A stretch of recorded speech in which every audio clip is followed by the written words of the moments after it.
धेमाजि जिल्ला दुलाराय बाथौ गौथुमा मैया सदिया तिनिसुकिया जिल्ला बर' गामिफोराव दावबायहैदों। तिनिसुकिया जिल्लानि सिङाव थानाय सदिया, साफाकुवा ओनसोलनि माखासे बर' गामिफोर जेरै सनालिगाव, आमरिकापुर, अमरपुर, गोजोनपुर गामियाव धोरोम फोसावदिं हाबाफारिजों लोगोसे BDISनि सेन्सास खालामनाय हाबाफारि लाफैदों। हाबाफारियाव बाहागो लायै धेमाजि जिल्ला दुलाराय बाथौ गौथुमनि आफादगिरि राजकुमार बसुमतारी आरो गाहाय नेहाथारि मंगलसिं मोसाहारि, मिरु दुलाराय बाथौ गौथुमनि फोसावदिं नेहाथारि बिरेन बसुमतारी आरो धेमाजि जिल्ला दुलाराय बाथौ गौथुम लाइमोन आफादनि आफादगिरि फुंबिलि रामसियारि, लोगोसे लोगो नेहाथारि बिनाराम बसुमतारी आरो लोगोसे मिरु दुलाराय बाथौ गौथुमनि लाइमोन आफादनि फोसावदिं नेहाथारि नीलनसन बसुमतारी, धेमाजि जिल्ला दुलाराय बाथौ गौथुमनि दौरि आफादनि आफादगिरि हरिचन्द्र बसुमतारी, गाहाय नेहाथारि बडुराम स्वर्गियारि बिथांजों लोगोसे गासै सा 20 बाथौ थान्दैफोरा बे हाबाफारियाव बाहागो लानानै सदिया दावबायहैदों। दिनै निउस लाइभनि पर्टेल बिथांमोना जोंखौ खबर लाफैनो थाखाय खोब गोजोननाय मोन्दों। जों दुलाराय बाथौ गौथुम धेमाजि जिल्लानिफ्राय नैबे सदिया सफाकुवा गामियाव फैनानै खोब गोजोननाय मोन्दों। बे अकल जोंनि जिल्लानि साननायल' नङा, दुलाराय बाथौ गौथुम सेन्ट्रेल गौथुमनिफ्राय जोंखौ बिथोन हरनायलाय जों बे जायगायाव फैनो खाबु मोन्दों आरो फैना खोब गोजोननाय मोन्दों। जितु बाव फैनानै जोंनि बे BDISनि माबा सेन्सासनि सोमोन्दैबो जों फैदों। लोगोसे खोब गोजोननाय मोन्दों। लोगोसेयावनो जे गुबुन धोरोमाव थानाय सासे न'खरा दिनै बाथौ दुमगोन, बेयावबो खोब गोजोननाय मोन्दों। सासे सुबुंखौ जे जों न'खरखौ जोंनि धोरोम बाथौ धोरोमाव बजबना लानो जों मोनगोन आरो बिथाङाबो जोंखौ मुगैया मुजिया जोंनि गोथार आगुनि गुदि धोरोमाव बाथौ धोरोमाव हाबनो बिथाङा ओंखारदों। खोब गोजोननाय बिथांखौ साबायखर बावदों। ओंखायनो आं खोब गोजोननाय मोन्दों जों जाहाथे जोंनि धोरोमखौ फेहेरनाय, फोगोमनाय आरो जों सोदांनायजों लोगोसे बे गामियाव जाहाथे माबादि नेम निथि दं, जाहाथे जोंनि सेन्ट्रेलनि नेम निथि बा जोंनि बाथौ थानसालियाव जुदि नेम निथि दं, बे नेम निथि बादि जों फोरोंलांगोन। खोब मोजाङै जाहाथे समाजखौ बोरै दैदेननांगौ, धोरोमखौ बोरै दैदेननांगौ, बेखौ जों सोदांनायनि गेजेरजों बिथांमोनखौ मोजां जों बोसोन होलांनो सानदों। जाहाथे जोंनि धोरोमा खना खला जेरैबायदि दं गोसारजोबो, आं बेखौ सानदों आरो मा। खोब जों गोजोननाय मोन्दों धेमाजि जिल्लायाव फैनानै बे एकदम सदियानि भिथोर जायगायाव फैनानै जों बे खामानिखौ मावनो मोनदों।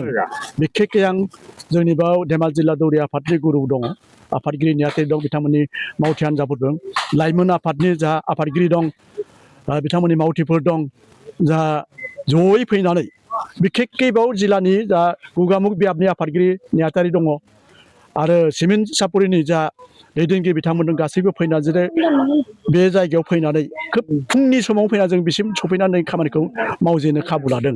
खोब गोजोननाय मोन्दों आरो नोंथांमोना जोङो खबर लाफैनो थाखाय मोजां।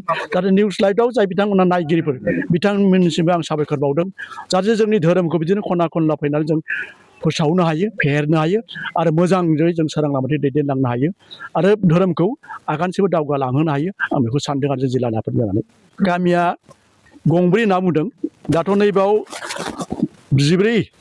40 न'खर होनना बुंदों आरो जि जायगायाव थांगोन जों न'थाम गंसे गामियाव 104 न'खर होनना बुंदों आरो गंसेयाव 60 न'खर होनदों। जों गोदोनि हर थालांगोन आरो गाबोनसिम जों बे खामानिखौ किसुमान BDIS खामानिखौ मावलांगोन आरो मा। बिथांमोना जोंखौ दाबो लेंहरगासिनो दं, जिथु जामुगुरि ना मा होनदों, बिथां खबर लागासिनो दं जाहाथे 2टासोआव फैनो हानाय जोंनाव फै, जों नेना थागोन। बिसोर रायजोफ्राबो हजाग जानानै जोंखौ वेलकाम खालामदों आरो नेगासिनो दं बिथांमोना। ओंखायनो बे गामियाव फोजोबलांनानै जों बे अमरिकापुराव जों थांगोन आरो मा। बेयाव 104 न'खर दं होनना बुंदों। जों बिथांमोनखौ साबायखर बावदों जाहाथे बिथांमोनाखै जोङो खावलायहरदों गावनि धोरोमखौ फेहेरनो, फोसावनो। बिथांमोनाबो गोसो जादों खना खनला फैनानै, जों गोजोननाय मोन्दों आरो बिथांमोनखौबो।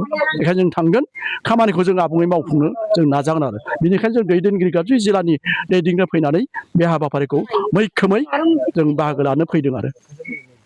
गिबियावनो बड'लेण्ड लाइभ 24 आरो बड'लेण्ड टाइम्सनि खौरां बुथुमगिरि आरो गासैबो नायगिरि बिथांमोननिसिम धेमाजि जिल्ला दुलाराय बाथौ गौथुम लाइमोन आफाद जानानै खुलुमग्रोनाय थाहरबाय।